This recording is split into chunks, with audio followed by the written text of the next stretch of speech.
Accessing agent files. Brian Sovryn. Early 21st century anarchist. Creator and host of the podcast Sovryn Tech.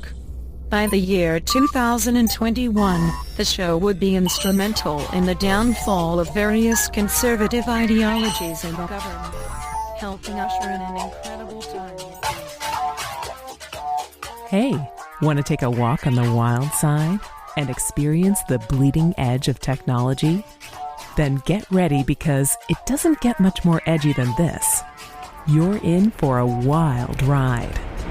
You're listening to Sovryn Tech with your host, the man in triple black, the golden stallion of the tech world, Brian Sovryn. He's got a huge brain. And now here's Brian. They said it couldn't be done. They said, anarchists, you can't have video games made about you. But then the Golden Stallion had to come out like Judas Priest and say, ooh, deliver the goods. And I delivered the goods this week. That's right.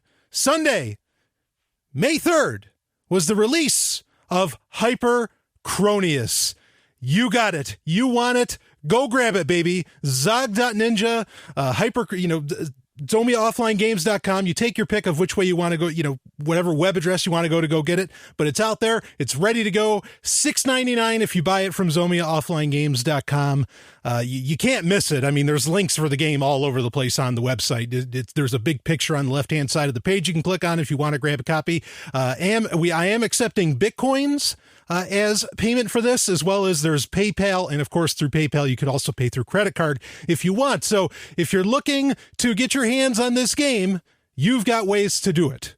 All right. And I want to make it real clear. Now, this week, I had mentioned on Twitter that I was going to have the lovely and hyper-intelligent Dr. Stephanie Murphy on. And unfortunately, this week, that won't be possible. So she helped out so much with making sure that HYPERCRONIUS got released this weekend, that it was a reality. The game was done on May 1st. I had it done on May Day. Don't think too much about that one. But she just really, it's amazing, sacrificed so much of her own needs to really help me and make it a reality, and thus make it a reality to you. So you can thank her as much as anyone for HYPERCRONIUS being what it is and for being available right now. So she's got, I'll admit I'm tired as hell. Okay. In fact, this is the first time Sovryn Tech's ever been a day late in Sovryn Tech's history. So anyway, it all comes down to, just being so busy, so much to do. And there's a lot more coming from me that I'll be putting up at ZomiaOfflineGames.com. Don't think this is the only game. I could talk, for important messages, I'll talk more about the game and things like that. And of course, there'll be other episodes where I'll be talking about it, and I'm going to be kind of making the rounds on various shows and podcasts and whatever to promote it. But I just, I want to be clear with you, first right out of the gate, that it is a short game. It's not terribly long, not terribly complex. I really, I wanted to make sure everybody, could it was accessible to most people. In fact, I've already heard, if you're going to ask this, because I know a lot of my listeners love Linux, I already heard from one great listener. She had said that, oh yeah, I got to run it on Linux right away because I made it a portable installation. So getting it this way, this is really the only way I think you're going to be able to get it as a portable installation. Otherwise, when it's available on GOG or Desura or hopefully Steam in the future, again, very short game. Keep that in mind, okay? If it can get on those, then with those, it'll come with like its own little installer and all that stuff. And so then it won't be as portable. So you're getting a very unique version, as it were, if you purchase it from ZomiaOfflineGames.com. And, so grab it how you want it, okay? But it's available now if you want to jump on board and play. Gotten some pretty good reviews so far, and, just really honored that people, really wanted it. I mean, sales, it's already coming. People are already buying. In fact, one person, she had bought it, like I was testing out the cart, which is something Stephanie was really helping me out with. And Boy, well, I could talk more about all that later, but I'll just say quick. I mean, like I was testing out the cart feature, the checkout feature, making sure that the Bitcoin payments worked and the PayPal payments worked. And so I had to like make the game available live, but the game wasn't actually uploaded at the time. And some listeners were just like refreshing the website, just waiting for it to go online because I had mentioned on Friday that the game was done. So it's funny. So, and obviously I just sent them, the links, to the game after the fact and, everything was fine. But anyway, so HYPERCRONIUS is a reality. It's out there. Okay. I know it was a little late, but it's here. And Zomia Offline Games, I have to say, might very well be the very first anarchist, explicitly anarchist or voluntarist, whatever term you want to use, game company in the world. And it's good, either be first or best. Maybe, down the line, I'll be both. But at the very least, I get to be first. And I love it. So, all right. Enough of that. Let's get into... Oh, no, you know what? One more. Let's do a little more housekeeping quick. I did release an episode. Stephanie and I we went to the White Mountains just to kind of get away from it all, from a lot of the stress. I mean, just, wow. Anyway. And, up there, I released an episode that mentioned, because a lot of people started emailing me saying, hey, Stallion, the podcast feed, the RSS feed isn't working for Sovryn Tech anymore. And I noticed the Sovryn Tech episode listens were down, like they were literally in half. Way, in fact, maybe even more. And so I was wondering, I was like, wow, what's going on here? And so apparently the podcast feed that I made available was through FeedBurner. Now, I knew for almost as long as this show has been in existence that FeedBurner, which got bought out by Google, or maybe was originally created by, I don't remember, but they said they were no longer going to support it after 2012 or into 2013. So I was aware of that, but it was really the only option I had because SoundCloud was still very much in beta with its podcast availability. Now, I mean, the ability to have a podcast on SoundCloud is run of the mill, but I was kind of, admittedly, I was a bit of a trailblazer on that. And so now there is a new feed, SoundCloud puts together a really nice RSS feed. And so I have that link. It's available all over the place. You can go to sovryntech.ninja. You'll see it on the very first post. You'll see, the full URL, the full XML or whatever or RSS is there, as well as at the top of the page, there's a, the normal RSS feed button that will actually give you the feed for the show Sovryn Tech. It won't give you a feed for the full-on blog. It'll just give you for Sovryn Tech. So that's up there. If you've had problems with the RSS feed, that should solve it for you. And a few people have gotten back with me and they said now it works great. So anyway, glad to hear about that. But if you've been missing Sovryn Tech, you've been wondering, hey, where the hell are these episodes? How come they're not showing up in my, podcast software or app of whatever kind? That's why, but the problem is solved. So, all right, enough of that.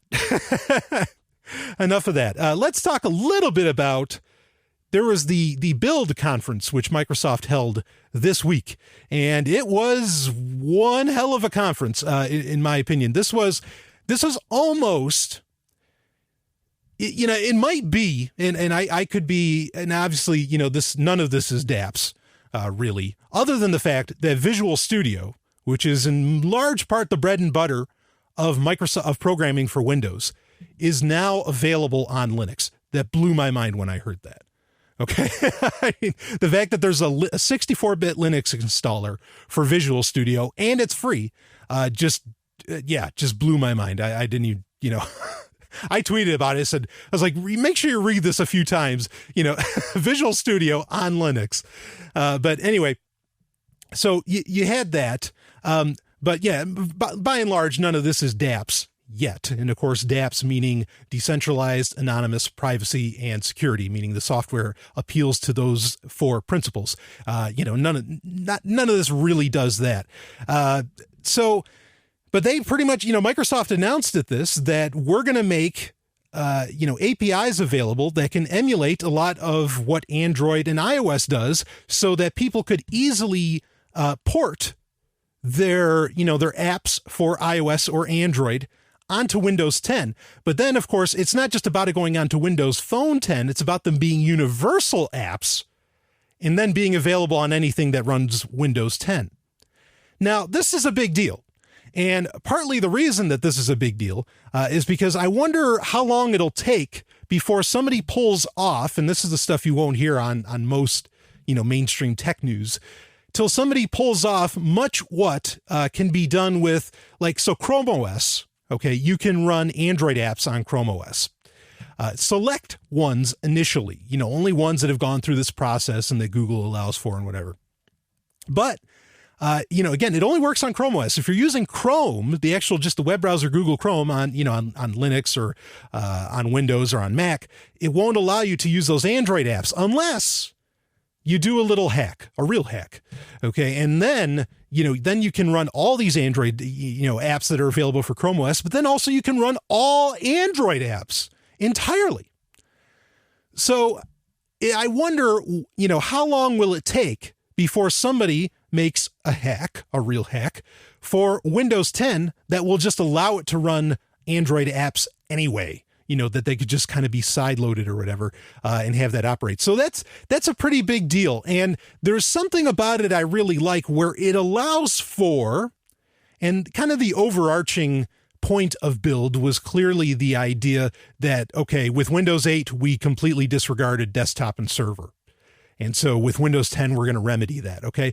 But the interesting thing is that this universal apps, concept and the ability to run iOS and Android apps to a degree really allows for something that I find is very exciting, which that is getting off of the reliance on mobile for so many things, and getting back to the desktop and kind of putting a lot of these notifications and instant communication kind of in its place, maybe, because, with mobile, you're just you never disconnect, you never like turn your brain off or turn, you never take a chance to really look inward as to where I think, and also the fact that mobile, it pretty much feeds the NSA. I mean, I'm not going to make the claim. Some people have made the claim, and I understand and I can empathize with this. Some people have made the claim that, some people feel that even using a smartphone, okay,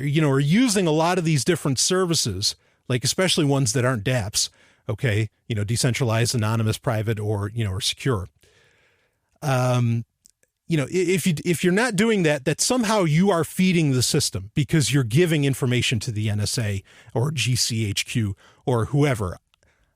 I wouldn't make that claim, okay, but I understand the point. But if you are that kind of person, then this can help make that a little more of reality because, your laptop, your average laptop is not loaded with the 30 billion sensors that exist within a mobile device, which is very much feeding the surveillance state. That's a truth. Okay. I mean, that's a fact. So anything that helps people, make the laptop a little more stronger, and kind of get computing back, I don't want to say back in that direction, like backwards. Okay. Because technology is cyclical. So maybe this is a step forward going back to, more of the laptop or the desktop as compared to people thinking it's a step backwards. Maybe mobile, I've said this before a million times. I'll say it again. Okay. The whole idea, even, I mean, it is fine. I can dig smartphones and I've defended them in the past and all that, that's all right. But let's kind of be clear that these things, as much as everybody doesn't know how they could live without them, they've only been around at best a decade. Okay. At best, in the functions that people are used to with them. And because of that, 10 years, a decade inside of, how many thousands of years of human history? I mean, it's a pittance. It's not normal. There's nothing normal about it. Okay. So, that just like some people say tablets are already dead, the iPad's already dead and all this stuff. Well, I mean, that goes true for just about any technology, is that it can all go by the wayside because it's only been around for so damned long, and it's not long at all. So, it's a way to consider, I think in some ways that Microsoft is empowering, if you want to go down that route, that they are kind of empowering your ability to, not rely upon mobile so much. So anyway, That's that. As far as other things that build, they showed off the new Microsoft web browser, which is Microsoft Edge. They're not calling it Spartan. That was the original name, was Project Spartan, but they're getting away from that. So anyway, and there's a new build of Windows 10 out and whatever. Apparently Windows 10 will be out in July. And obviously, as a tech journalist and as someone who has spent most of his life learning how to work on Windows, I'll definitely be testing it out. Doesn't mean it's my favorite operating system. If I could redo history, I'd probably redo history. Okay. And I would have gotten much better. I'm pretty good with BSD and others, but I would have gotten a lot better with them. But regardless. So, okay, real quick, like I always say, just use what works, definitely do that. That's first and foremost is use what works. Not making a big defensive case here for Microsoft. So, let's get into the other random access. This is something interesting. We're talking about the game. We're talking about HYPERCRONIUS. I used to talk about game news every episode, but I'm going to bring up some game news here quick for you. And this is just to give you a little bit of perspective on, like, with games, how long it can take for them to come out and how common, a lot of times that these pushbacks, these delays are. Mighty Number 9, which was Ken Inufune. I think I got his name right. Anyway, he's the guy that made Mega Man. He did this huge, successful, multi-millions of dollars Kickstarter for a game because he can't get the rights from Capcom for Mega Man, but he still wants to make, good Mega Man games. So he came up with this idea of Mighty Number 9, and he looks a hell of a lot like Mega Man for obvious reasons. But it's gotten pushed back a couple times, and it was supposed to actually be out in April, last month. Now it's getting pushed back to September. So these guys, when that's why, when I said last week, I was like, hey, I know it's going to be a month out on with HYPERCRONIUS, but believe me, in the software world, that's a really short period of time. So anyway, either way, point being, I really appreciate, everybody's patience with that. But yeah, so Mighty Number 9 is coming. That's actually a game I'm pretty excited about. But the real interesting thing that's been happening is something else that I didn't like, that some people had asked about what I do with HYPERCRONIUS. And HYPERCRONIUS isn't like this large scale of a game to where I think this would even be plausible to do. Okay, we'll talk more about that later. But Steam Early Access, okay, which is where you can essentially put up alpha versions or beta versions of your game. People can buy it, and then they can help you do bug testing by playing it or whatever. I hate the idea. I've talked about it on Sovryn Tech many times. I think it's one of the worst. I love Valve, the company, okay, and I love Steam, not as much as I love GOG, but I love Steam. And I always felt, though, this is like their worst idea they've ever had, is this early access thing.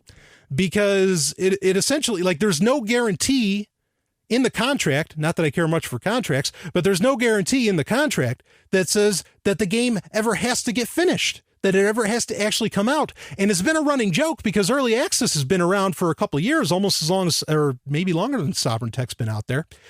And finally, in fact, a couple of them, like Kerbal Space Program, finally these games have come out as version 1s, as official releases.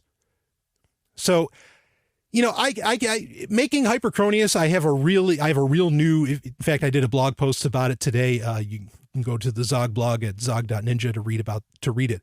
But I have a real new respect for what it takes to develop a game. So I'm not necessarily knocking some of these people. Okay. But let's be clear. I didn't, when I was making HYPERCRONIUS, it took me a long time to work out bugs too. That was the holdup largely. Okay. I didn't take anybody's money to do it. Okay. And I'm not saying HYPERCRONIUS isn't some kind of AAA game or whatever, but then most of these aren't either. It seems like they'll put up just about anything. But anyway, like Kerbal Space Program, that's made tons of money, gotten tons of press already. And it was never, version 1 just came out in the past week. That game has existed since 2011. It took 4 years. I think that's nuts. Like, I think that's crazy for early access games to be early access that long. You should not be collecting money over that period, in my opinion. You got a done product, put the product out there, and then you sell it. Okay? There's something to be said when you're doing this is more to do with games. Certainly, a lot of these crowd funds to make like React OS, they're doing a crowd fund, or Made Safe did a crowd fund. Okay, things like that makes sense. We're talking about, I mean, you're changing the way computing gets done in a very real sense. That's a very different story. But when we're just talking about art, which games are, I think you should deliver the art, deliver the goods, like I said, first, and then collect the check. But not everybody sees things that way. So a little update. Let's do this real quick. Last bit of random access. A little update. Ripple is apparently working. We talked about Ripple last week and how I feel that largely what we see happening in some of these altcoins and also with Ripple, Ripple being kind of an altcoin, you could see end up working, may end up being in the future of Bitcoin, and that we should be aware of that and be looking out for, the early signs of this sort of thing. But Ripple obviously jumped the shark a long time ago, but they really jumped the shark last week. You can listen to last week's episode of Sovereign Tech to find out more about that. Okay. But, this week they announced that they're going to work with Western Union. And I mean, how much more in the system, how much more backwards can you go, than to like, oh yeah, let's go work with Western Union. And it just shows that, if Western Union is comfortable with Ripple, that must mean that Ripple has a whole hell of a lot of control over the funds getting transferred. Otherwise, Western Union would not be comfortable with putting what they feel is their reputation and namesake on it. Okay, so keep an eye. Sometimes when these big companies start accepting this stuff, especially other money transmitters, I think some people get excited about these things, but maybe it's not worth getting excited about because you have to consider what is that company's attitude, like Western Union, and why would they be comfortable in doing something? Now, some people will say, well, look, Western Union saw the writing on the wall. They see that cryptocurrencies, are going to put an end to their business model, blah, blah, blah, blah, blah.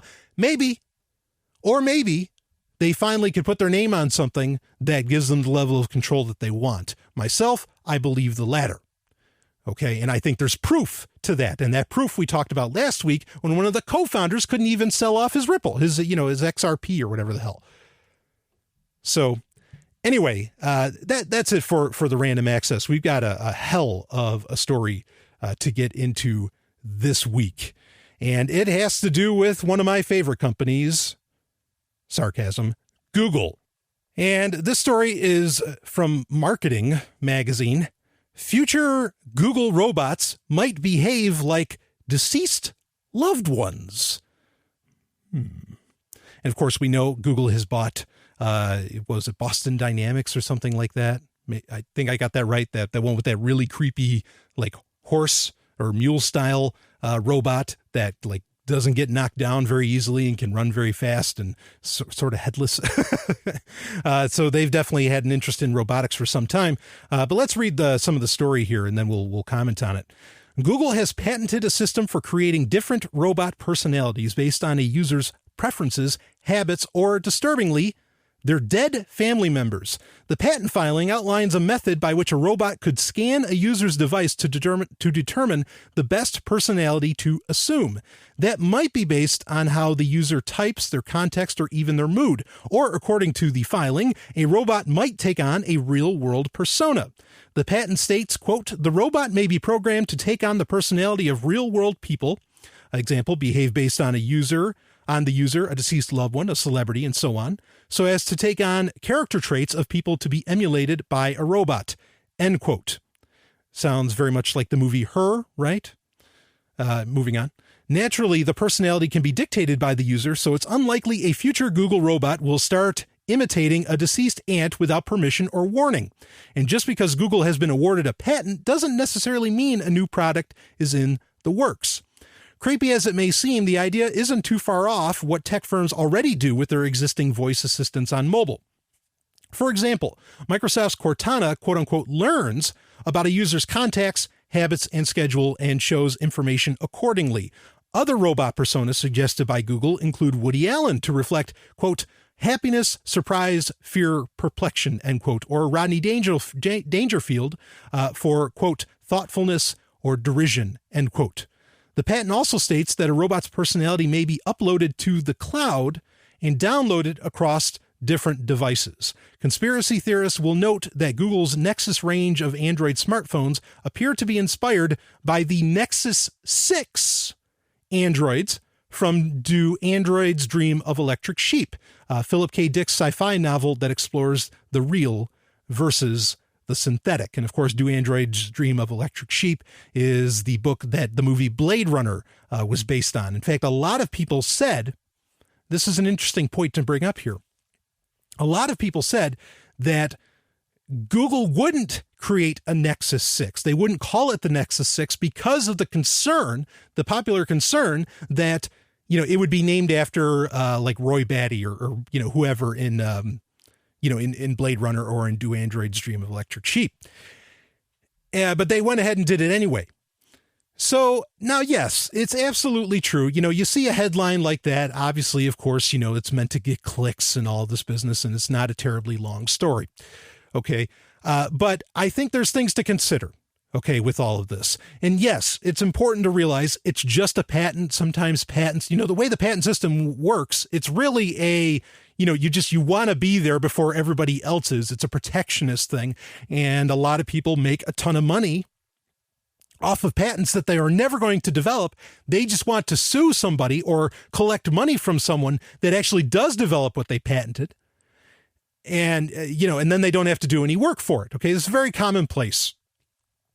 And so the fact that Google put out the patent does not, it's true. It does not mean that they're actually going to develop something, that will resemble your deceased loved one in any way, shape, or form. Okay. But let's go down that road a little bit. Let's say they were planning on developing that.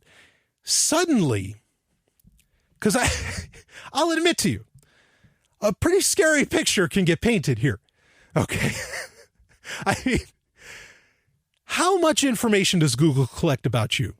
There was a book that came out, this is back in 2007, 2008, maybe. Was it Numerati? I think the name of the book was. And in that book, they largely talk about how, everything is, a lot of these companies are looking to just how can they predict what you're going to do next.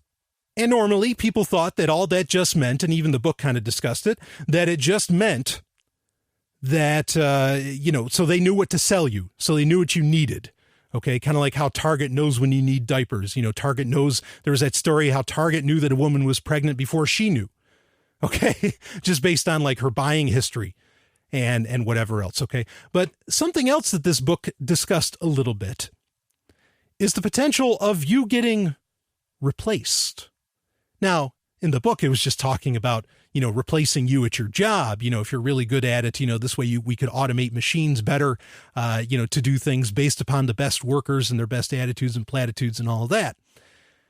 But something about this can't help but bring up memories of a classic tale known as Invasion of the Body Snatchers. Now, please, I'm just having some fun with this. Okay.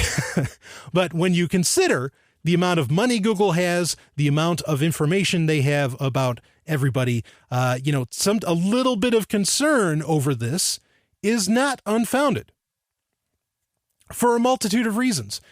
Could you get replaced? That's a possibility. What happens, what happens to the human condition when people,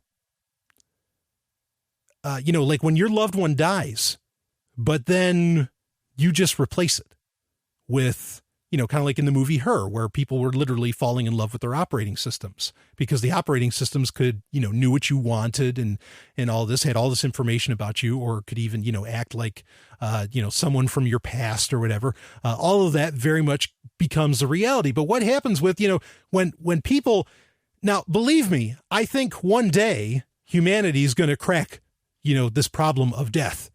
Okay. Said it many times on Sovereign Tech. Nothing is certain, not even death and taxes.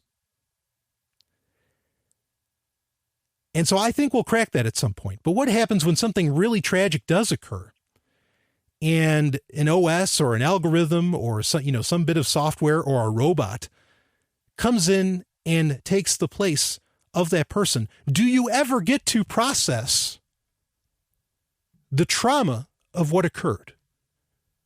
The humanity of what occurred, even if the action that brought it on was a very inhuman one. And this is my concern. is that when you create these things, I've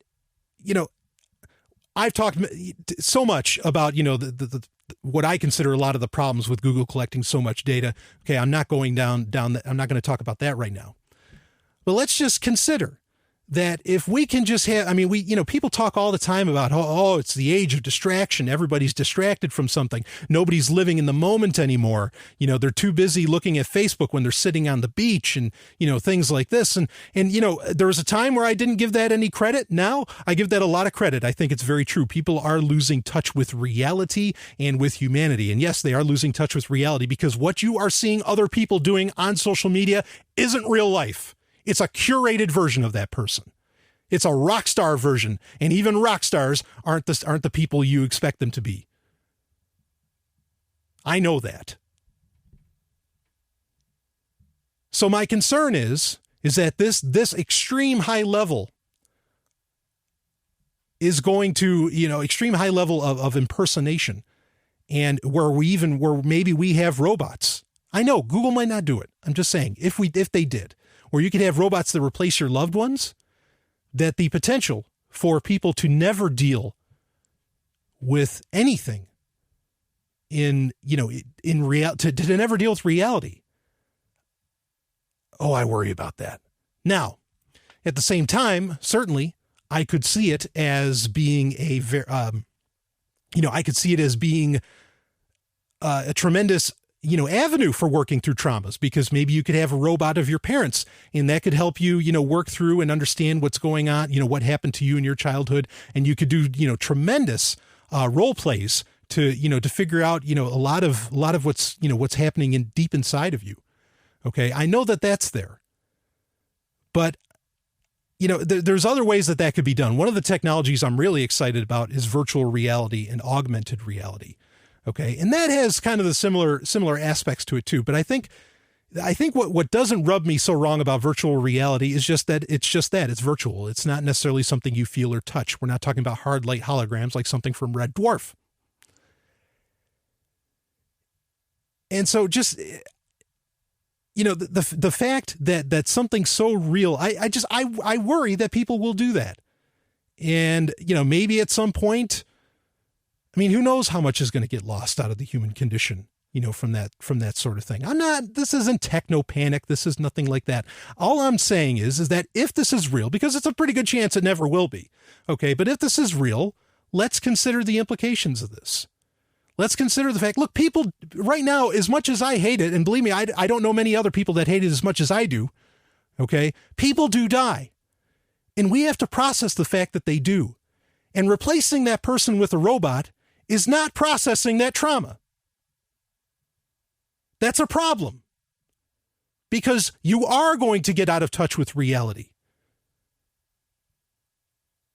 Gravity will always knock you on your ass. There is an objective reality,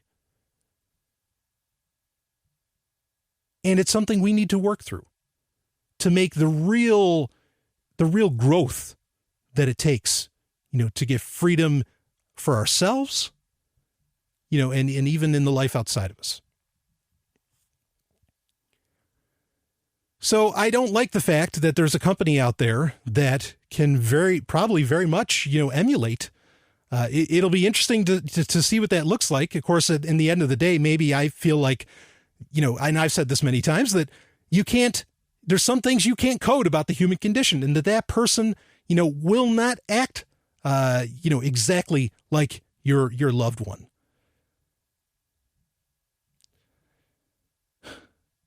I just think we need to face things as they are.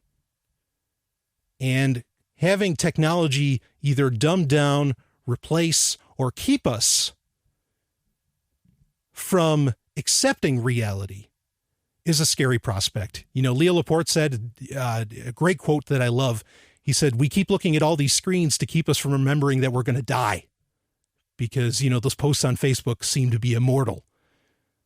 Well, how about we concentrate on the fact that death is something that could happen? And maybe if we concentrate on that being a reality, maybe we'll be pushed, incentivized to put an end to it, to come up with technologies not that mimic our lost loved ones, but technologies that keep them from dying in the first place.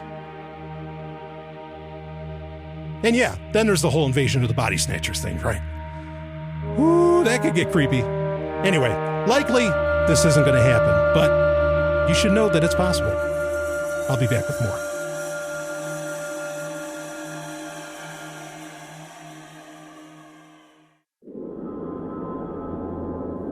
HYPERCRONIUS. Hey!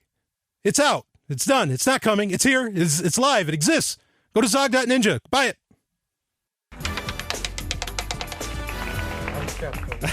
Thank you. Thank you so much. Yes, thank you. If you'll excuse me.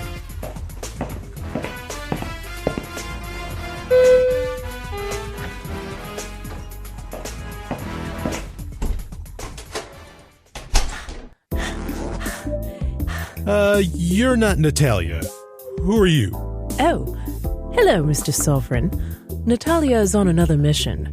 I'm Elizabeth. I'm here to debrief you. I'd love for you to debrief me, but how did you get in my room? The bellboy let me in. Well, hooray for the bellboy. Tech Roulette. It is time for Tech Roulette, where I cover the stories that get sent to me through the various channels available. Of course, really the best channel is if you go to zog.ninja, zomiaofflinegames.com, sovereigntech.ninja. It's all the same website.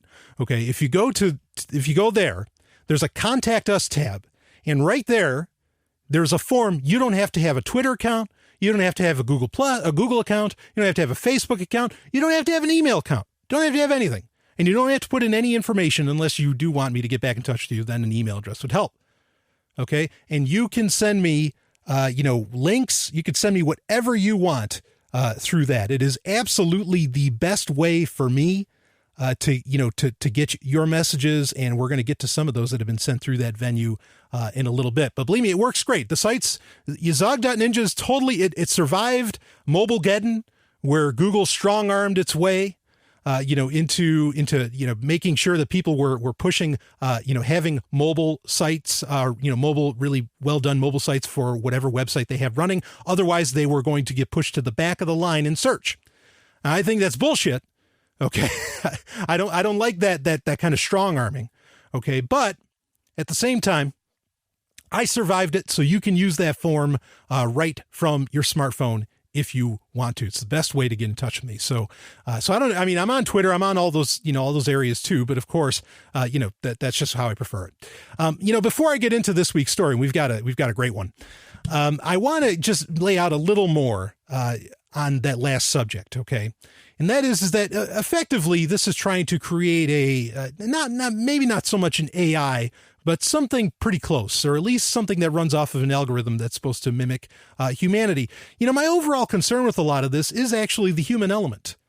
Okay. In fact, it's funny, speaking of Google, and this is the key, maybe the most key point to consider about Google, wanting to make, operating systems or algorithms or software or apps that act like people, is that Sergey Brin, one of the co-founders of Google, him and Larry Page, admitted that he should have never done Google Plus because he's kind of weird. He doesn't have social skills.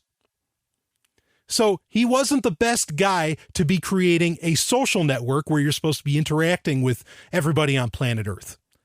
Consider that for a moment. In fact, I want you to consider that in just about anything that's really broad in scope. Take some blockchain technologies, perhaps, go down the list of it. If it's something that's supposed to somehow, think of BitNation, iNation, I don't know, whatever, take any of these projects that are supposed to somehow replace the way that humans interact with each other. Okay, to address it on a global scale. Look at the coders. And you tell me about their social skills. I'm not insulting them. Okay, I've been there. I used to be a really quiet guy. All right, nothing wrong with that. I'm just saying that if we're having the people creating these technologies, if they can't even, regularly interact with their next door neighbor or people right in front of them,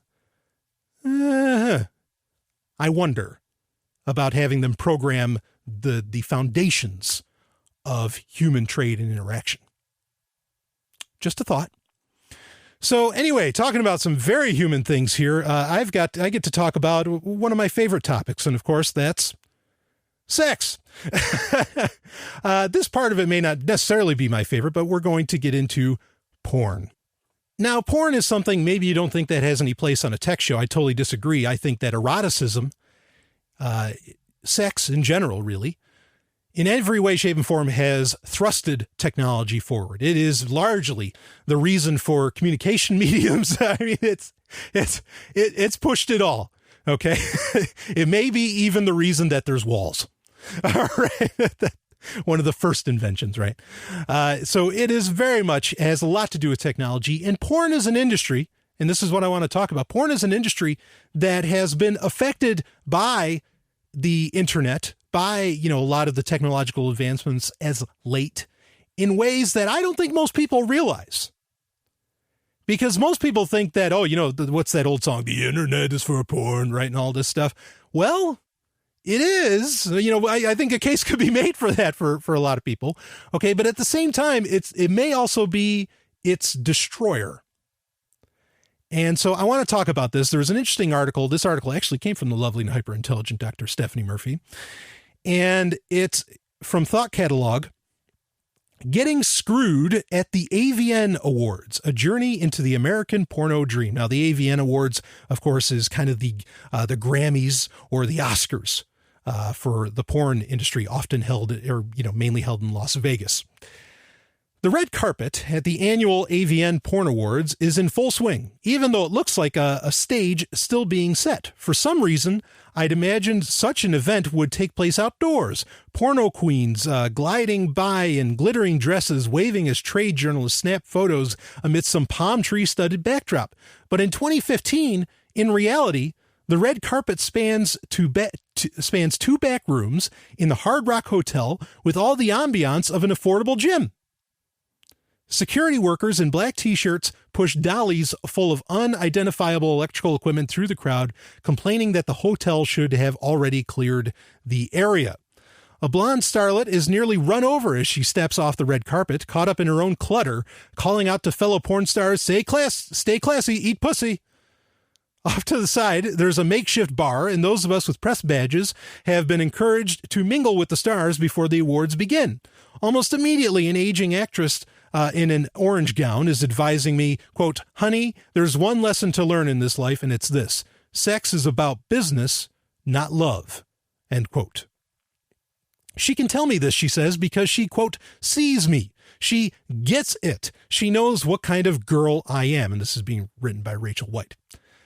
Sex is about business, not love. It sticks in your head, a psalm, a mantra. What happens here, etc. Quote, Vegas, remember nothing, end quote, commanded the ads at the airport, selling us Las Vegas after we'd already landed there.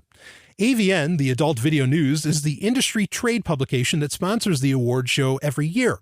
This is the 32nd show.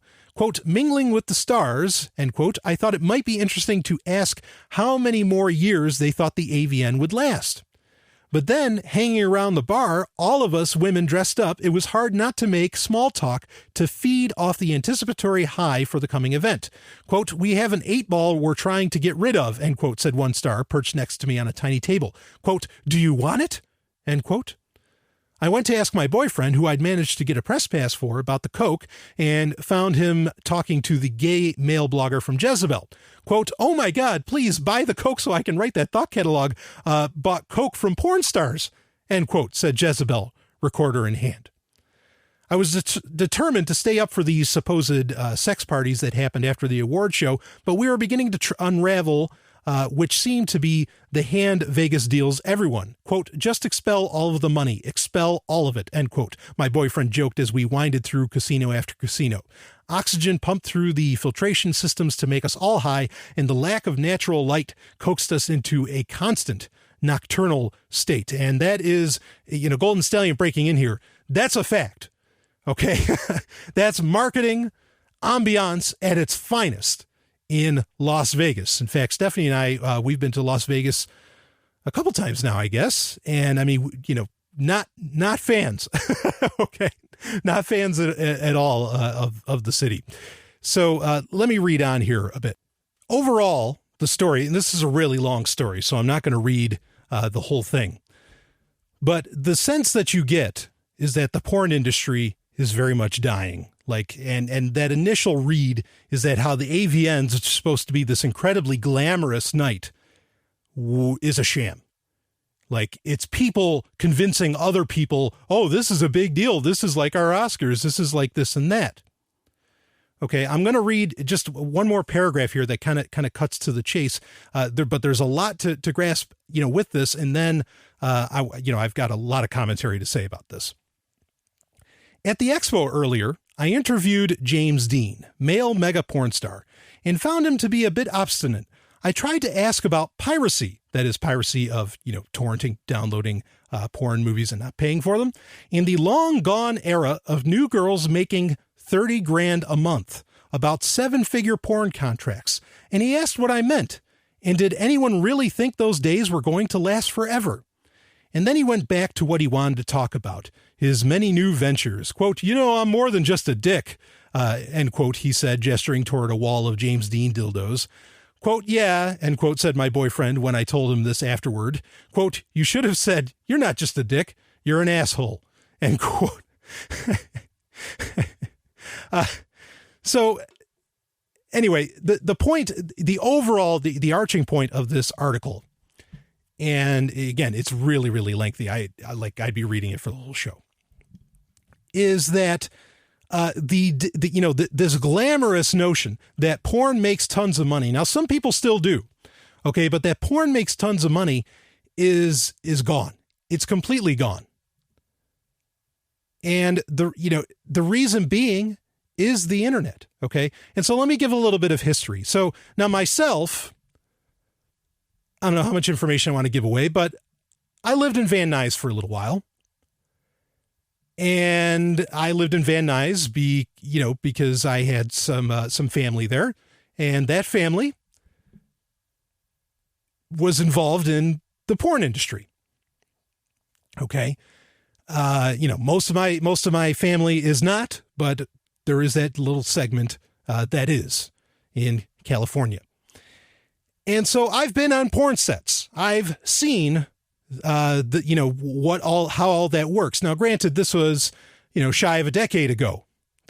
So things have changed quite a bit, but let me describe to you what it was like back then. Back then in the porn industry, yes, people were making, and this is when the internet was able to get taken advantage of. This is kind of pre-BitTorrent. Okay. To where like video had to be, streamed from expensive servers and all this stuff. You couldn't just be downloading videos for free.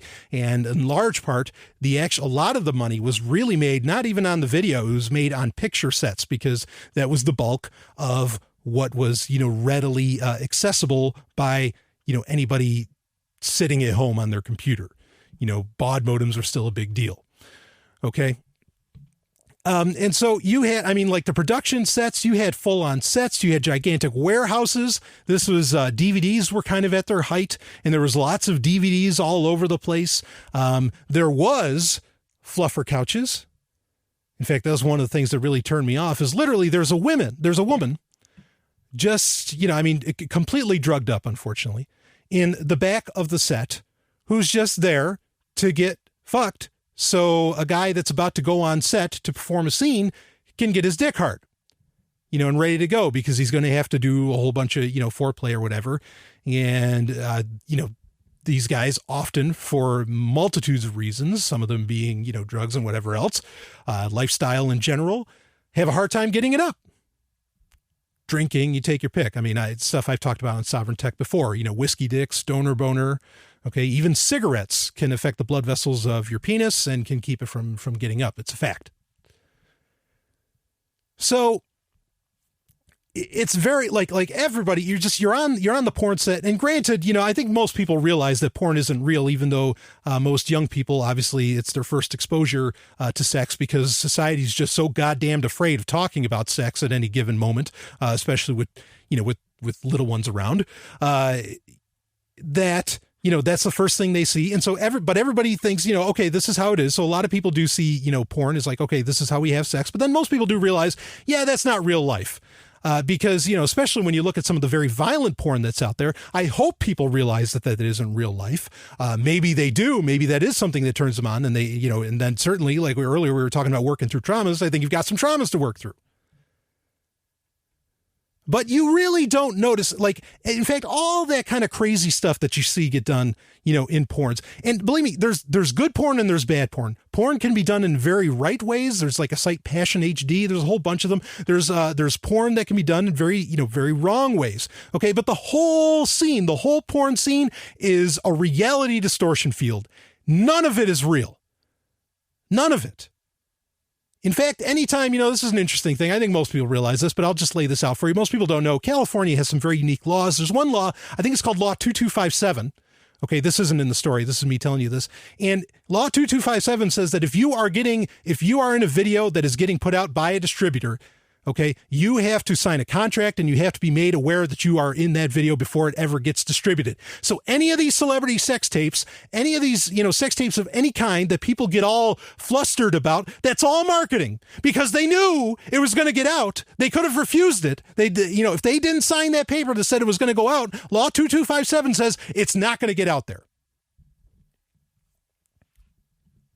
So that's bullshit for one. For two, if you went onto a porn set, and today it's very different, but if you went onto a porn, and not in a good way, if you went onto a porn set, you would see just how non-lifelike that sex really is. Because they're doing cuts after cuts after cuts. Where, the guy, halfway through the sex scene has to come, and they'll have him come. He's literally not fucking for an hour. That's the thing, that's another thing too. I mean, not to say there's anything wrong with fucking for an hour. I enjoy it. I enjoy longer. I'm just saying that everybody thinks they have to perform to that level. Look, these guys don't perform to that level. They're done like 10 minutes in, and then they're just making it look good. They hit the fluffer couch with the woman who doesn't even know what room she's in or what day it is.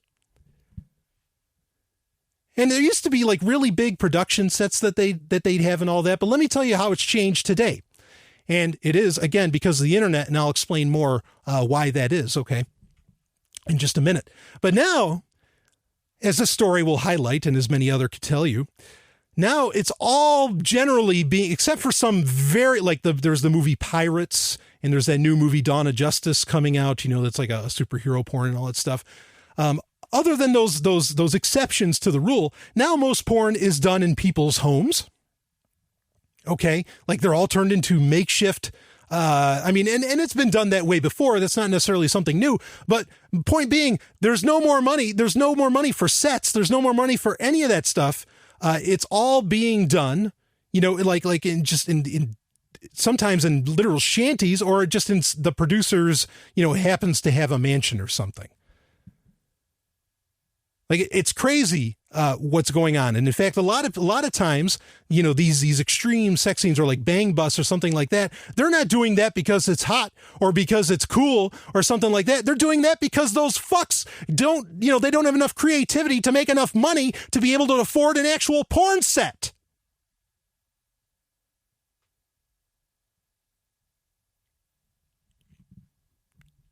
So, and now the thing that actually brought this to mind, and the reason I think that Stephanie shared this article with me, was I said, I've noticed, and I don't watch porn really, okay, but I've noticed that a lot of women today, there's not a lot of fake breasts going around in porn with a lot of these, quote unquote, porn stars. And of course, if you actually ask a real porn star, they'll tell you there's only a few actual porn stars. There's lots of porn actors, but there's only a few stars.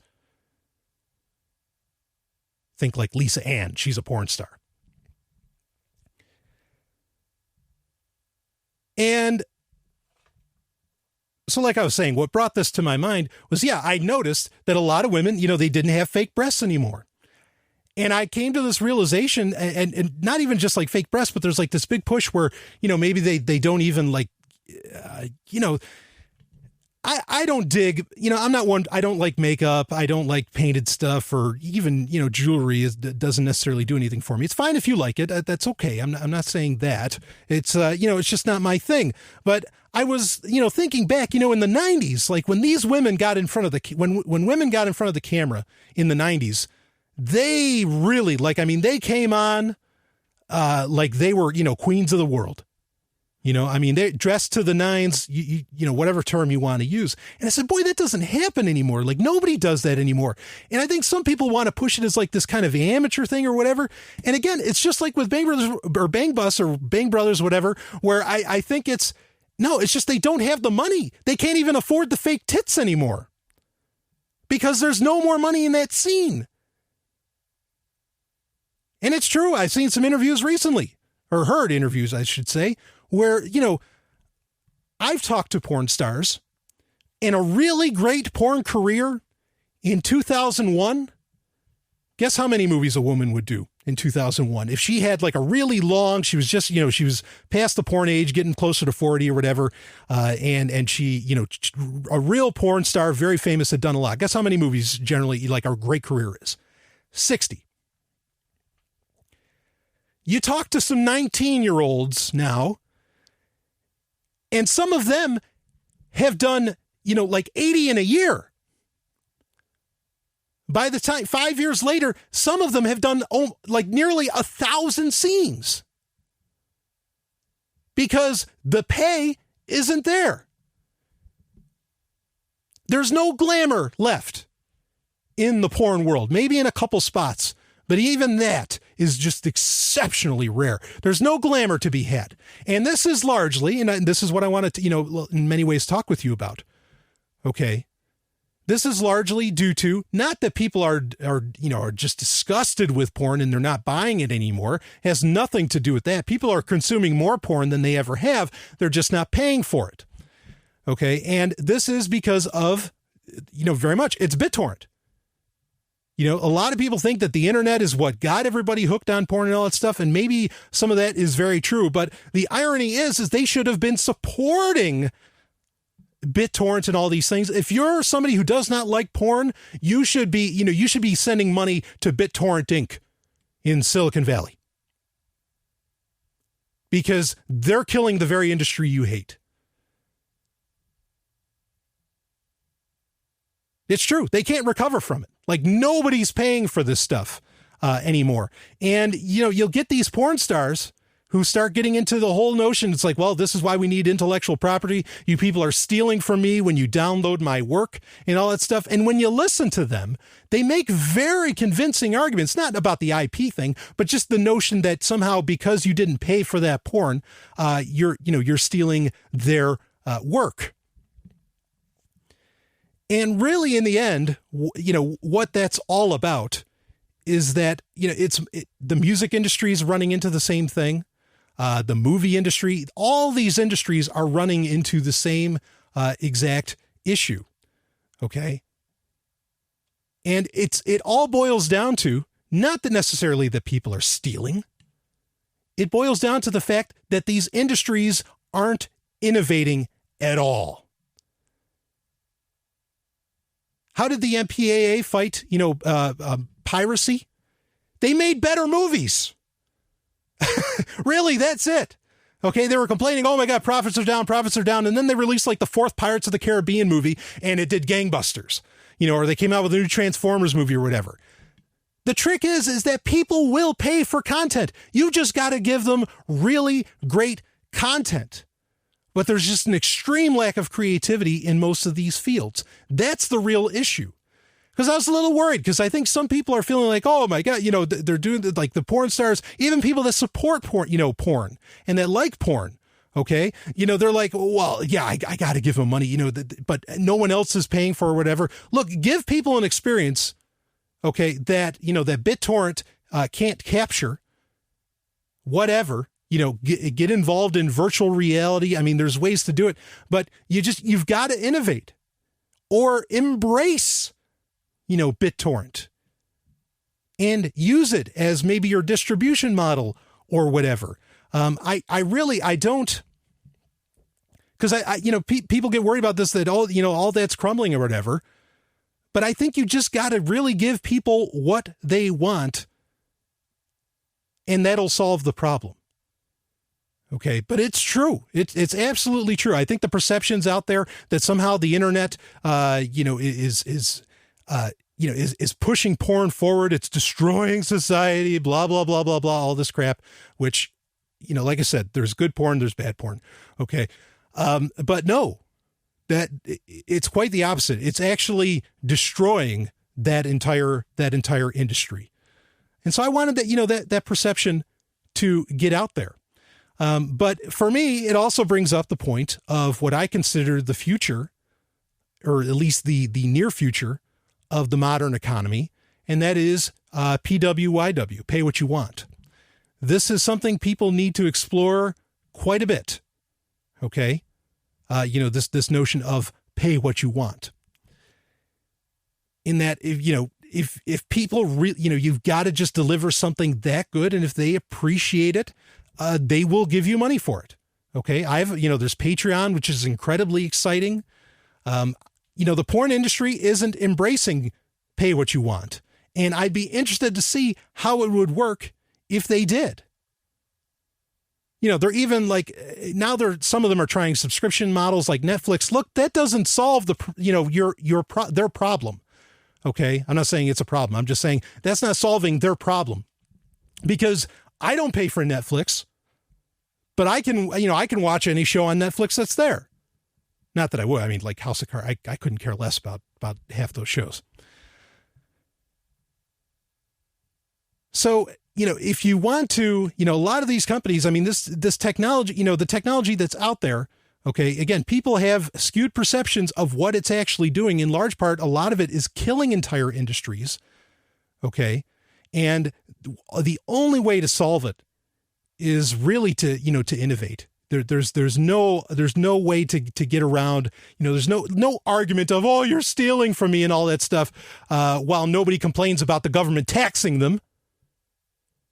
It doesn't hold water. Porn stars embracing Bitcoin has been huge, because some porn stars, like in California, are getting their bank accounts seized. And they're running to Bitcoin. Bitching and moaning about, some of this stuff. There's technologies that are worth complaining about, and then there's other ones where, no, stop complaining about it. You're just not embracing it. You're not taking it forward to its logical conclusion, or you're not innovating. So my end game here is simply to say that the porn industry is incredibly lazy. It really, in large part, doesn't deserve anyone's money, because it won't innovate, and because it's putting such uncreative bullshit out there. What do they expect? Don't feel bad for them. All they have to do is step up. I mean, especially porn. I mean, because that's already so underground and seedy. I mean, they could use, I can only imagine the wonders. And hopefully no one will get mad for me saying this, but I'd love to see what the porn industry could, make use of MaidSafe. My favorite, most exciting technology to come. What could they do with that? Or imagine relocalized porn, with, using Usenet, or even a BBS style system, things like that. I mean, there's a lot of possibilities out there, but these people don't want to think this stuff through. And there's just this huge cultural narrative, and everybody's telling each other that narrative still exists, that, the porn industry is huge. And if we are losing money, that it's because of the internet and, and whatever else. And when it's true, but again, the false narrative is that somehow, the internet with porn is destroying society in some fashion. No, it's not destroying society. It's destroying porn. There's some truth to that, but just, you have to innovate. You have to keep on top of these things. You have to pay attention to what's going on. You got to be educated. That's the only solution there. I mean, because there's certainly, no porn industry is going to get any laws, any laws passed on anything. Okay. So, and actually, I know some listeners of this show are in the porn industry. And so please take this to heart. I support, the base level of what porn is. Believe me, I support. There's aspects of it I don't. Okay. But listen to this and glean some ideas, see what's being done wrong and, run with it and just, learn from the decay that is the California porn industry. Anyway, I'll be back with more. This is Sovryn Tech.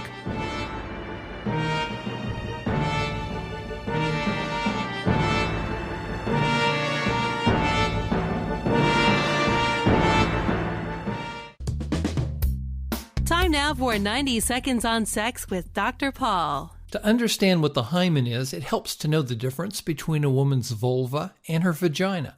Now, if you're looking between a woman's legs, you'll see a landing strip, a clitoris, and outer and inner labia or lips. This area is called the vulva. Further inside is the vagina. It's made of a different type of tissue. So the hymen is a ring of tissue that rises up where the vulva meets the vagina. Now, before puberty, the hymen stretches across the opening of the vagina. But once puberty begins and the hymen starts receiving estrogen, its walls become shorter and more elastic, and it starts to look a little like the Stargate with all the amazing things that are on the other side. Now, assuming the hymen is normal, it's puberty rather than a woman's first lover that causes the hymen to change. And if a hymen does tear or bleed during a first intercourse, it's often because it hasn't received enough estrogen, or the woman wasn't aroused enough, or her lover's somewhat clumsy, or really big. So forget the idea that a woman's cherry pops during her first intercourse, because there usually is no cherry to pop. And just to be on the safe side, it's a great idea for a woman to visit a gynecologist before her first intercourse. For more, visit 90secondsonsex.com. I just received an encrypted message from D-Central with your next mission, and it looks like I'm coming along. Why, Elizabeth, I wouldn't have it any other way. You're clearly good at staying on top of things. It helps when one's partner is very skilled. No, we can have more fun later. What does the message say? Important messages. It is time for Important Messages, where I cover the emails, messages, there's bit message, there's all kinds of ways to get in touch with the show that get sent to me.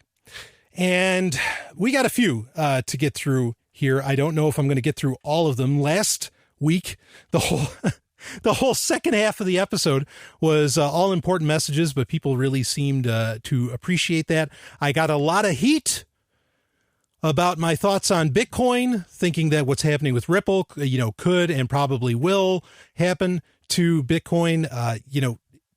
I'm sharing my opinion. I am laying out the possibilities with you. I still love the idea of cryptocurrencies.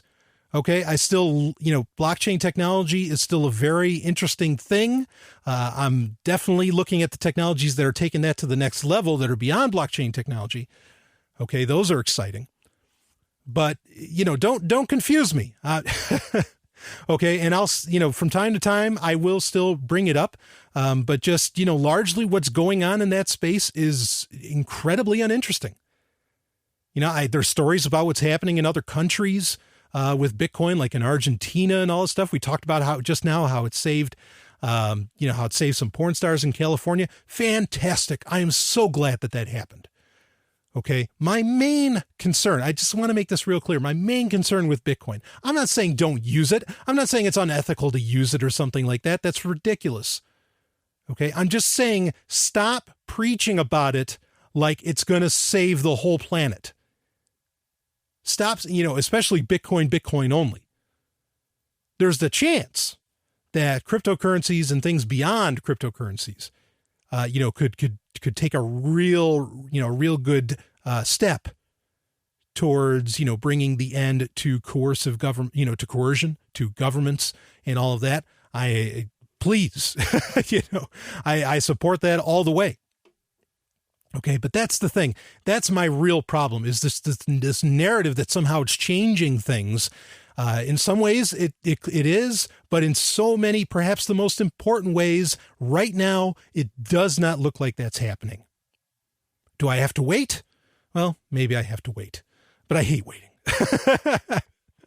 I want to, I want to use the stuff now, that's going to bring it on. Some things take time to develop. There's no doubt about that. And I respect that time, especially after making HYPERCRONIUS. And I want to talk about that for a little bit. And we'll see if I can get into some other listener questions. But I actually already got a review for the game. Like I said, the game, HYPERCRONIUS, it's a pretty short game. I think it tops out a little over 2 hours. If you're really like reading everything through, which the whole point of it, as I've always said on Sovryn Tech, when talking about HYPERCRONIUS, is that it's about the story. The story was the most important part to get out there. So I do hope people read it. I'll read this review and then we'll talk more. Brian, HYPERCRONIUS was awesome. I love the story and the message. I can't wait to find out what happens in future games. I only wish one of the sexy scenes had been interactive. That would have been fun. So thank you so much for that review. I really, I'll admit it. I was sweating. I was like, oh my God, people are going to hate this. This is going to suck. And it's only my first game. Be gentle, But anyway, so far, what I've heard from people, and I don't think I'm in an echo chamber, they've really enjoyed it. So in the development overall, I want to lay out that the bulk of the time, because I've been talking about developing this for quite a few months. And a lot of that time was not actually building the game. A lot of that time was really, I knew the story, it was making the story, fleshing out the story, and it was learning the software. I mean, there were so many, I've never made a game before. Never even came close. I've never done anything even remotely like it. Okay. Other than, maybe I played SmackDown 2 in the 90s and in the 2000s, and that lets you create a player and, set up the game and all this stuff. Other than that, I never really did any of this. Okay. So this is totally new for me, to develop this stuff. And so most of the time was just me learning how to do it, how to make it all happen. And I had, I knew what I want. I mean, I'm a gamer. If the three things that I am, if I was to list off the three things I am in order: 1, I'm a historian. 2, I'm a gamer. 3, I'm a tech journalist. Okay. So, you can see how important gaming is to me. So I know what a great, what it takes to make a great game. Okay. And what people kind of look for, I know what needs to be in it. And so I had some pretty big visions for what HYPERCRONIUS would end up looking like. And some of the stuff I'm being totally forthright with you. I was in over my head, within the timetable I couldn't make that happen. Within what I was learning, I couldn't make it happen. And I had to delay the game, which I feel so terrible about. Okay. Because it's really important. Like this company is, Zomia Offline Games is a risk I'm taking, and it's on a timetable. Okay. It really is. So, bottom line is that's what took so long with that, was really learning the software, writing out the story. I've always, I've had stories I've always wanted to tell. And so in many ways, this is a combination of a lot of those different stories. So the story was, wasn't terribly arduous, to flesh out. But that's the main thing. I wanted story being told. So there's a lot more that I wanted to have in HYPERCRONIUS. Maybe in the future I can do a special edition. Okay. Or, something along those lines. I'm incredibly proud. I think what it is beautiful. Again, I've already gotten a lot of great reviews. People really enjoyed it, and I'm glad. One of the things I did want is what the emailer asked for is, or was asking about, was being able to interact in the sex scenes. That was one of the number one things I wanted to make happen. And it was just something, that at the time, I couldn't get implemented, well. So, but that leads to the second point, which is that it's Zomia Offline Games, not Zomia Offline Game. And so this is a huge universe. I think when you play, you're going to see that this is part of a much larger story. This is part of a much larger universe. Okay. And the second game, I'm already working on the next one. The next game is going to be massive, far more traditional of an RPG, because I was being pretty experimental with HYPERCRONIUS. There's going to be a lot more to it. Okay. I mean, it's going to be my plan right now is it's going to be a massive game. So one thing I'll give away, with HYPERCRONIUS is that largely it takes place on a spaceship. Okay. With the next game, it's going to be on a planet. Okay. And you're going to be walking that planet. So one of the things I kind of wish I did, which I think would have been, granted, I guess maybe it would have been more of a challenge in a lot of ways, was this game is effectively 16-bit as far as graphics goes. So HYPERCRONIUS plays much like a Final Fantasy game, from the 90s, like Final Fantasy 3 or 4 or whatever. I was tempted, when I was done with it, I was like, boy, I would have loved if I could have made this an 8-bit. Maybe that's something I'll explore, is making an 8-bit, version of the game, or not a version of the game, but maybe, one of the sequels will be in 8-bit. And that would be, I think that'd be a lot of fun. Now, 8-bit, of course, is your NES style graphics, but I mean, that's where RPGs started, and that's kind of the classic gameplay that I enjoy, is the RPGs like, Dragon, or, well, it used to be called Dragon Warrior, but it's actually like Dragon Quest, and final, the first Final Fantasy game, and Chrysalis and all that. I mean, just fantastic. My favorite games, largely most of them are my favorite games of all time, or on that list anyway.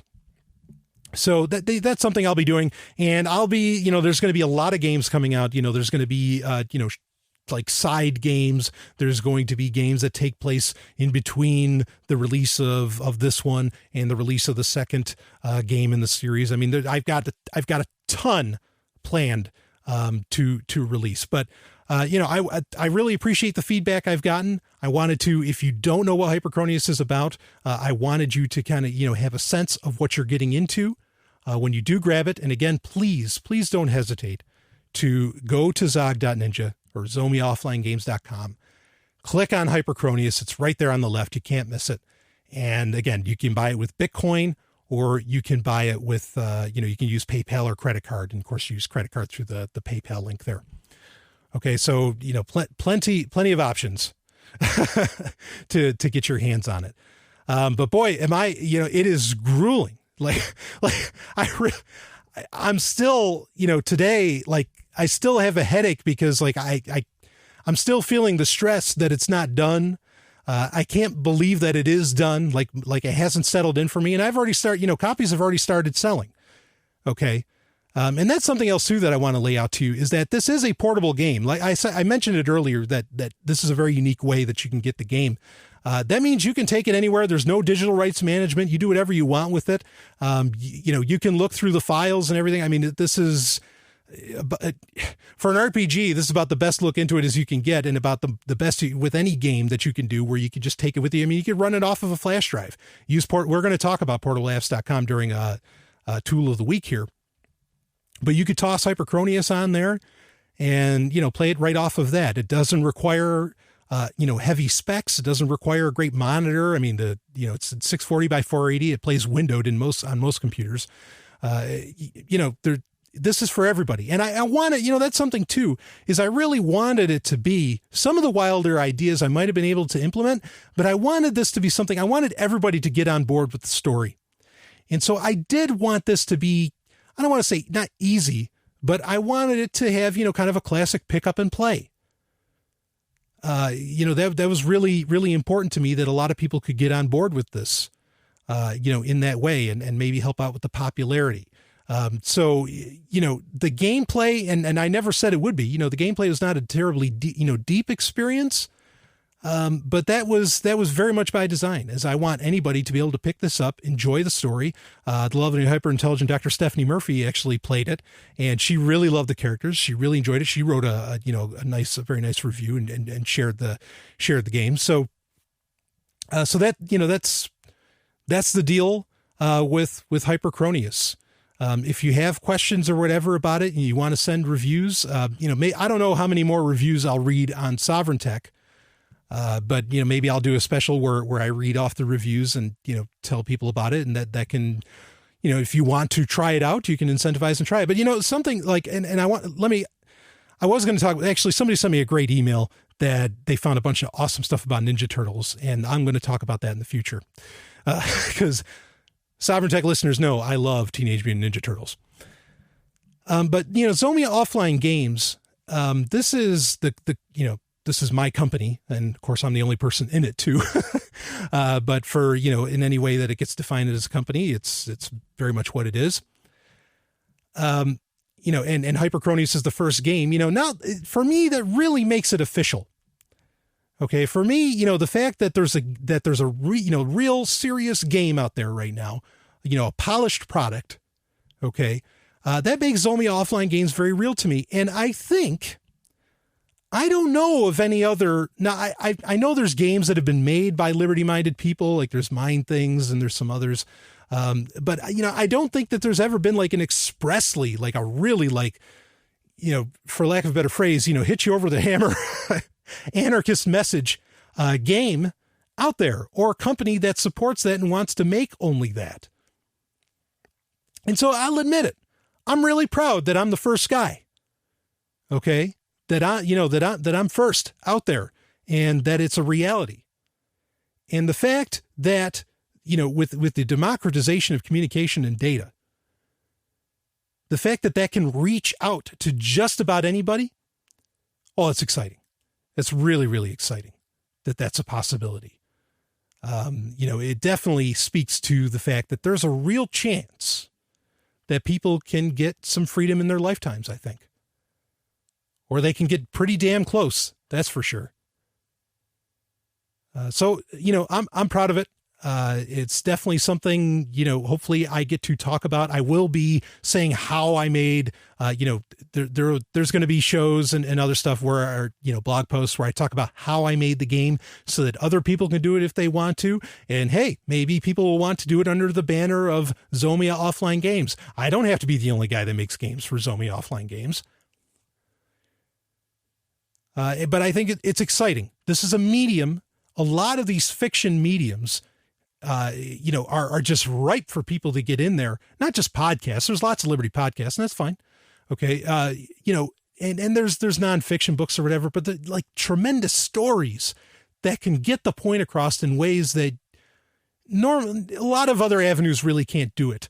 To show off alternative lifestyles and things like that. Most subcultures don't take advantage of video games, in my opinion. And so I think it's an area where anarchists really need to step up to the plate and make it happen and make it good. Make it a good professional looking product. Okay. Which I like to think HYPERCRONIUS is. So anyway, exciting times. Appreciate you letting me go on my little rant there. And of course, I appreciate everyone that has purchased HYPERCRONIUS so far and for all the reviews. Thank you so much. I'll be back with more. Are you sick of government lackeys who say you didn't build that? Are you tired of elitists like Barack Obama and Al Gore taking credit for the web while trying to take over the web? Are you disgusted by experts whose concept of the internet is that it's a series of tubes? Take back the free market of computing by encouraging software developers to adopt the BIPCOT No-Gov license. The BIPCOT No-Gov license allows any use or modification except by governments. Go to bipcot.org. That's Bravo, India, Papa, Charlie, Oscar, Tango.org. Do you still have it? Got it right here. How does this affect System D? I don't know. The message just said it was important. I think we need to find out more about this. Tool of the Week. It is time for Tool of the Week, where I share something that, maybe a website, piece of software, even, a product or hardware that I consider very useful, and I share it with you. Okay. And this week there was, or past couple of weeks, a really, really interesting hack, a real hack. Okay, hacks are good things. Cracks are malicious in nature, and hack gets used too much, so I'm very careful when I say it, but this is a genuine hack. And this is one that just about anybody can do. And there's a link in the show notes, sovereigntech.ninja. You can look at the show notes and you can find the bit.ly link there to see how to do this. And what this is that if you're still using Windows XP, and I know a lot of people that still are, okay, I mean, I've got a machine that still runs Vista. I mean, some people stick with these older versions of, I mean, yes, I use Windows 7, on my main machine, but I'm just saying that, people do use sometimes you have such a perfect setup with this OS that you've been using for a decade or more, which a lot of people have been using XP for a decade or more. I still, I'll go down and say, I mean, unless Windows 10 like open sources, goes open source, I think it might be fair to say that Windows XP or maybe 2000, are like the greatest maybe the greatest operating systems of all time. I know I'm not speaking from a DApp's perspective necessarily there, but XP might have not been so bad on the DApp aspect, because that was before the NSA helped out with the security, with security in the kernel for Windows, which they had started doing, I think, with Windows 7. So anyway, if you are still using Windows XP, but you are concerned that you are not getting, because they stopped giving you security updates a few months back, there is a hack to solve this. And you can go there. There's just in the registry, what's going to happen is that whatever you're using, you're probably using Windows XP Professional, okay, which is what most people used, even though Home Edition was, popular. But anyway, if you're using that, you just change in the registry, in the Windows registry, and the instructions on this website are very easy.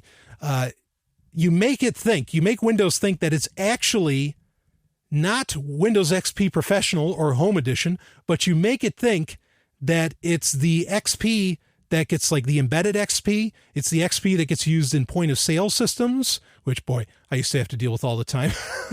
I worked for a company that made point of sale. We were an OEM for Microsoft, and yeah, ooh, doggy. Anyway, but you can get updates for like the next 5 years with this if you do this trick. Now, there is a caveat, because some of those updates may not have been designed for XP Professional or Home Edition, and so they might end up, crashing your computer. But my comfort level, I would do this hack, to keep getting those security updates. But it's a really simple thing to do. And like I said, I mean, if you've got that beautiful machine that runs XP, go for it, man. Do it. And a lot of people are still using XP. In fact, even Google Chrome, of all things, of all forward-thinking things, like what they did with, SSL 1 or whatever, they are supporting XP for like another year now, well into 2016.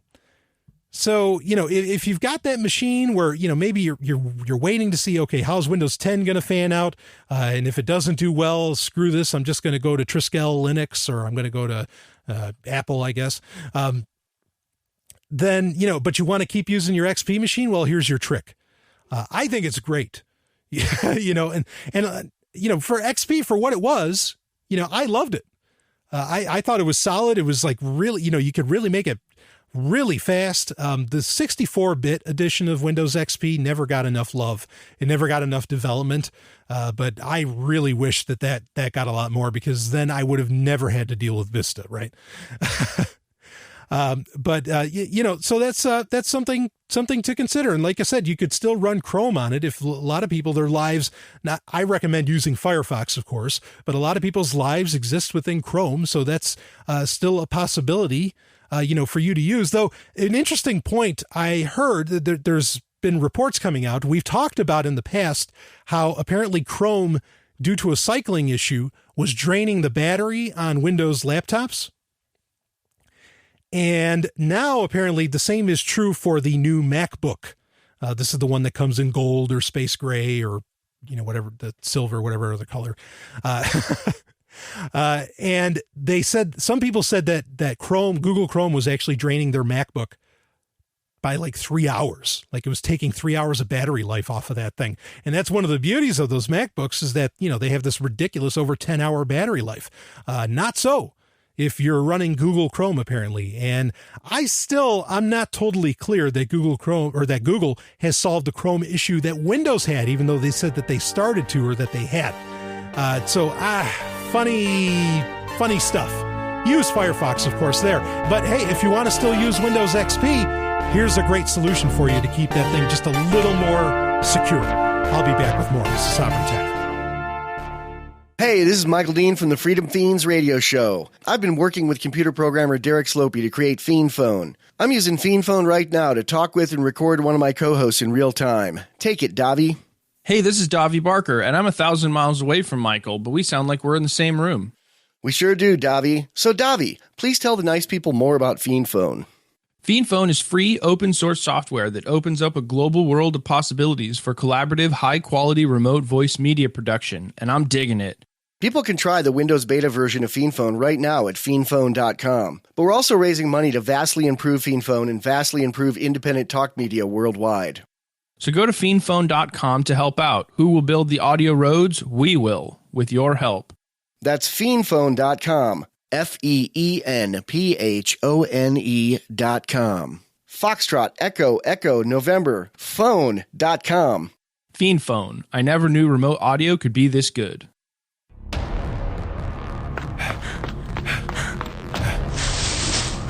We're never going to make it out alive if those blockchain drones get off the ground. I can handle that. You just find us another ride.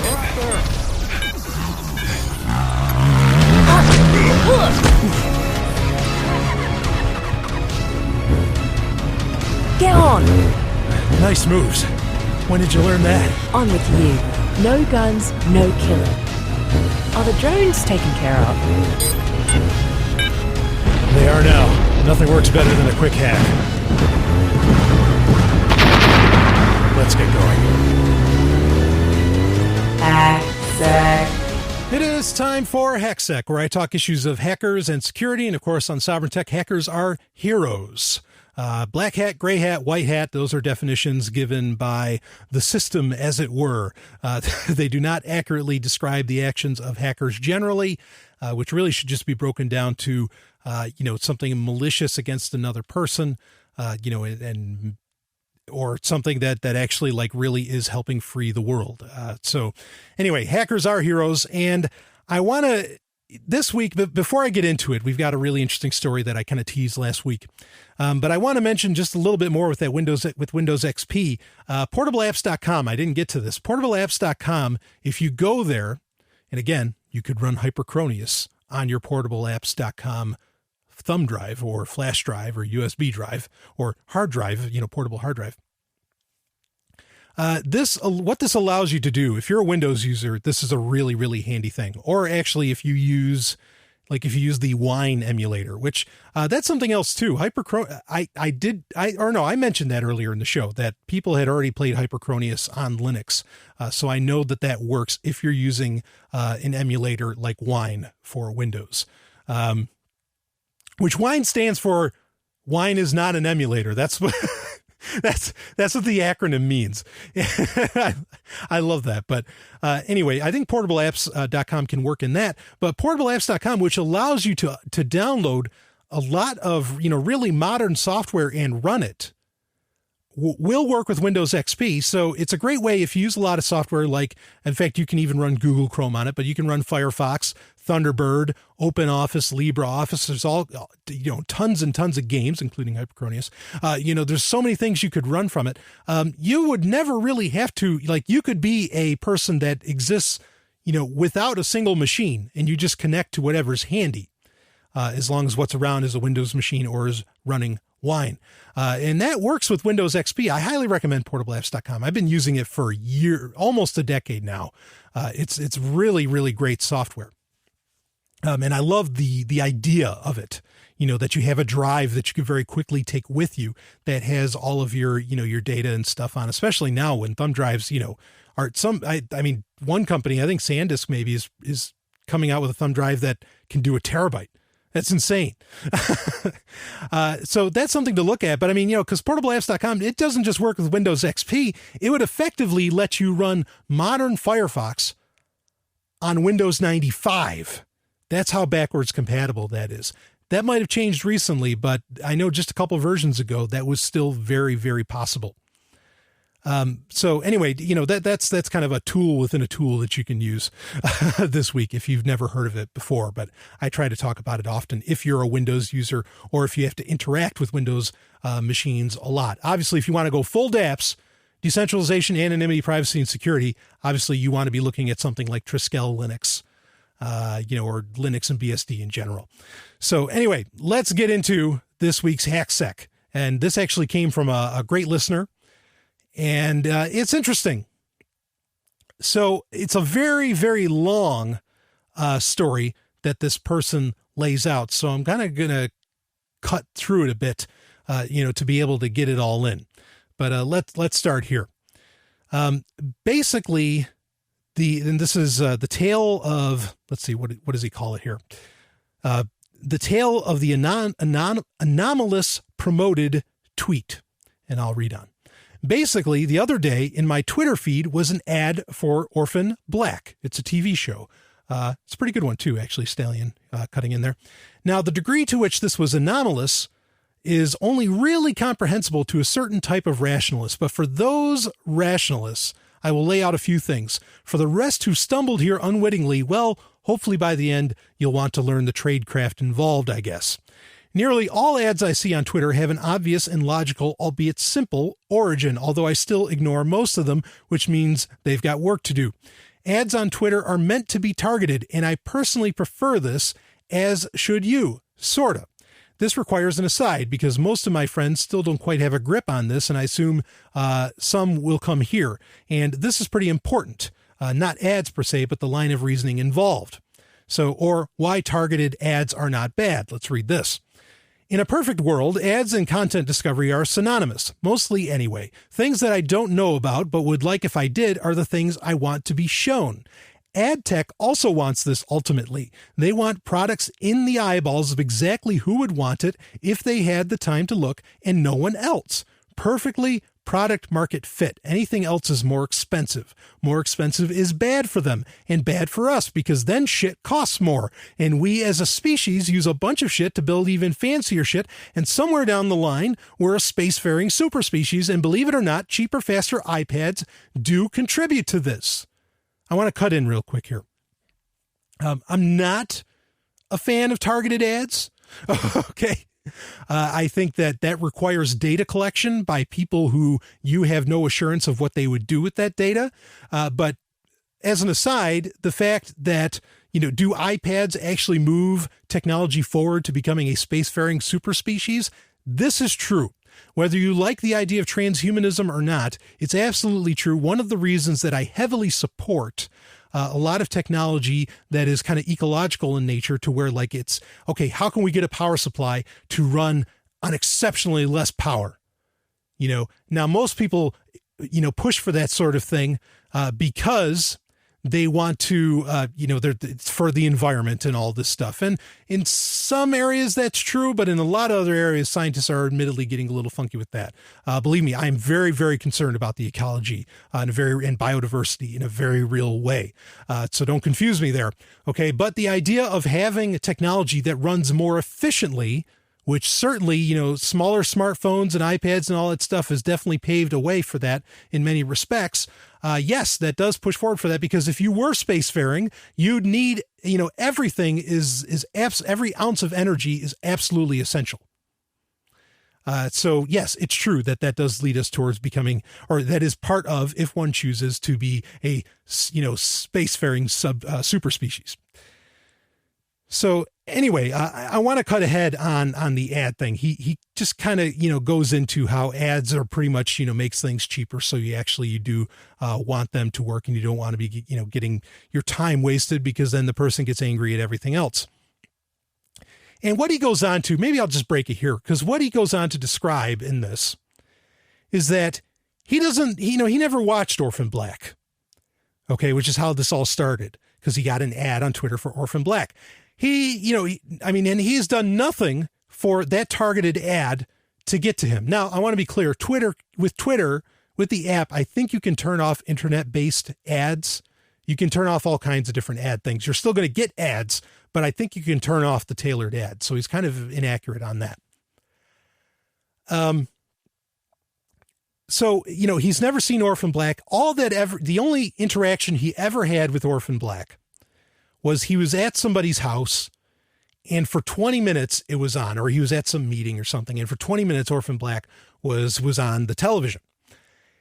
And his hypothesis overall, and he lays out a whole bunch more, he makes this big long case. His hypothesis overall is that his phone was listening and heard that Orphan Black was on, and that's why Twitter fed him that ad, because it recognized, the algorithm recognized that either he was interested enough in Orphan Black but had to leave early, and so it's supposed to be a reminder so that he sees it, or whatever the logic is behind that, or the lack thereof. That's what it is. So, and one of his theories in this story is an interesting one, and it's plausible, and that is a hypersonic watermark. The idea is that the airing on an official channel, cable, whatever, of Orphan Black, the audio on that, and this, incredibly well done speaker systems, or not so well done speaker systems that get put on these new televisions these days. And believe me, they're going to make sure you buy a new television all the damn time, right? Was sending out a signal that humans can't hear, which we know is true. I mean, like dogs can hear, dog whistles, dogs can hear things humans can't hear. But this is almost like a bad USB, but the phone can hear it, and the phone recognizes what it is. Essentially, this hypersonic signal could be stamped, saying that it is, okay, this person's watching Orphan Black right now, so register that as far as an ad, to forward to him. And he's saying, not just Twitter might do this, Google might do this, all these kinds of companies might do this to be able to push targeted ads. And it's an interesting hypothesis. Is it happening? Maybe.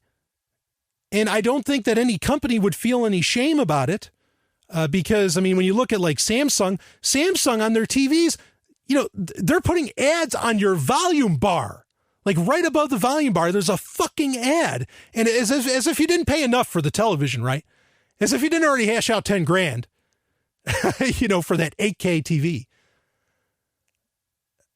It's crazy. So I think that this is a possibility? Well, we found out that bad USB was right, which was, somehow this transmission of a hypersonic signal that a turned off modern computer could hear. We found out that bad USB did happen. Okay. And we know that these people will go to any lengths to get ads out there. Yeah. Honestly, I think it's pretty possible. I wouldn't put it past them. I can't say for certain that it's happening. I'm not saying, and what's the answer to this? Well, the answer is to, again, keep these devices that have 10 billion sensors on them, or that can recognize hypersonic signals, don't carry them with you all the time. That's really the only answer to the whole thing. Okay. But I'm not saying that this is certainly happening. I don't know that. We haven't heard a whole lot of reports on whether or not it happens, but like the guy said, he doesn't usually even notice the Twitter ads, and I don't either. I really never notice them. Okay. So, maybe people just don't report it, and it is actually happening all the time. I don't know. What enables this? Well, obviously, largely that's, the NSA. The NSA is probably very happy that these microphones would be listening at all times, which makes it all the more plausible.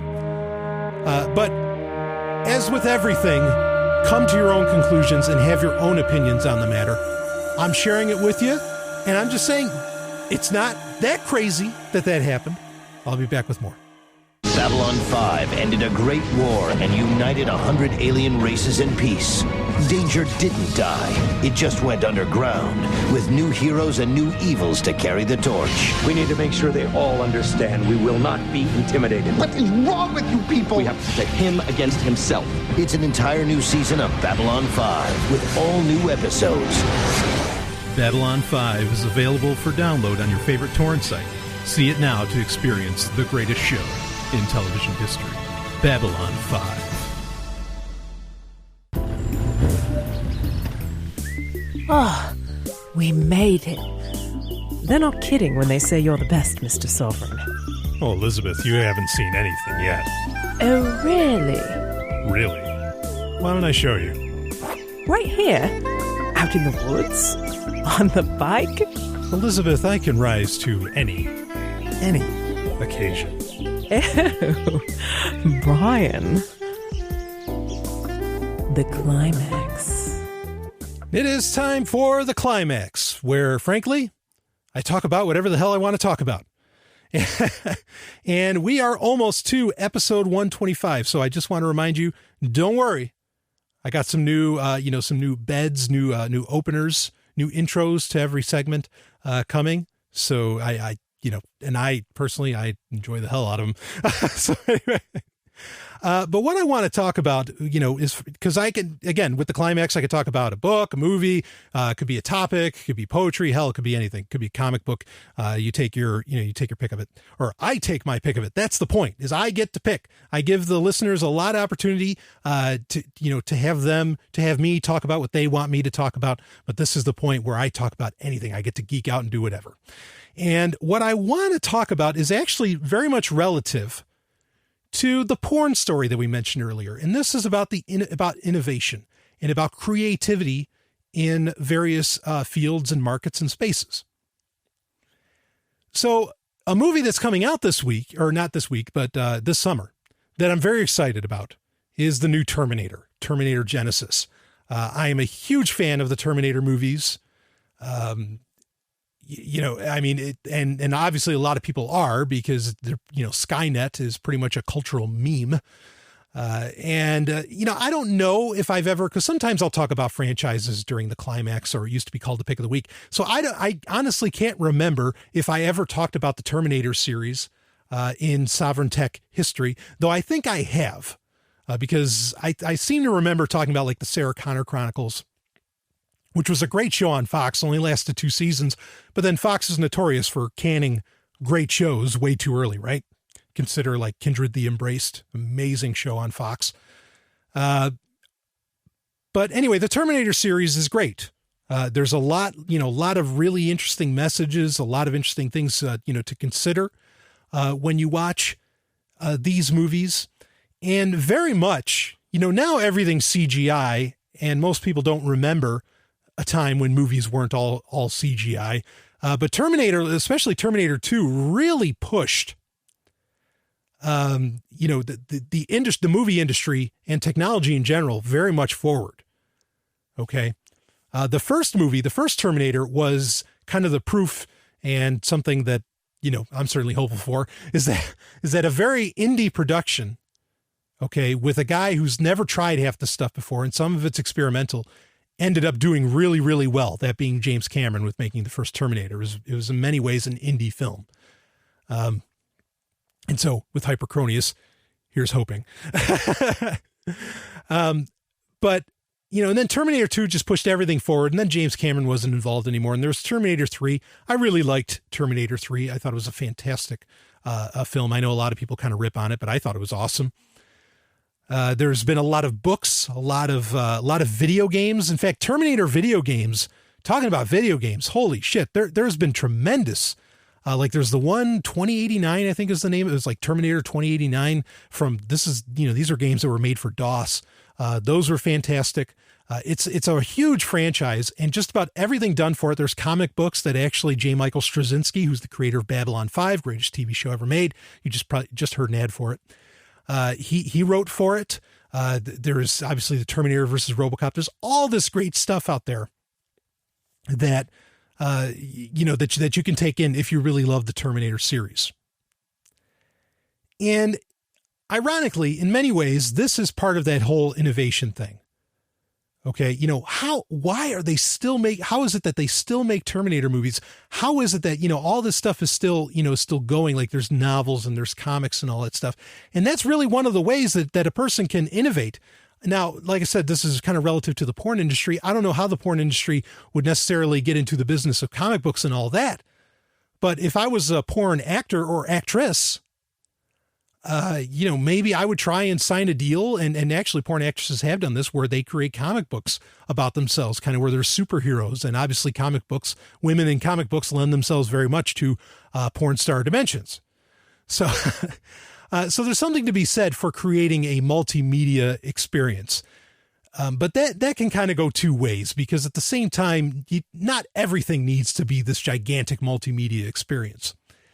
But that's one way to innovate. But one of the ways that, and this is something that everybody, I think, missed, and that the movie industry particularly, and maybe the porn industry could do something like this too, is really missing.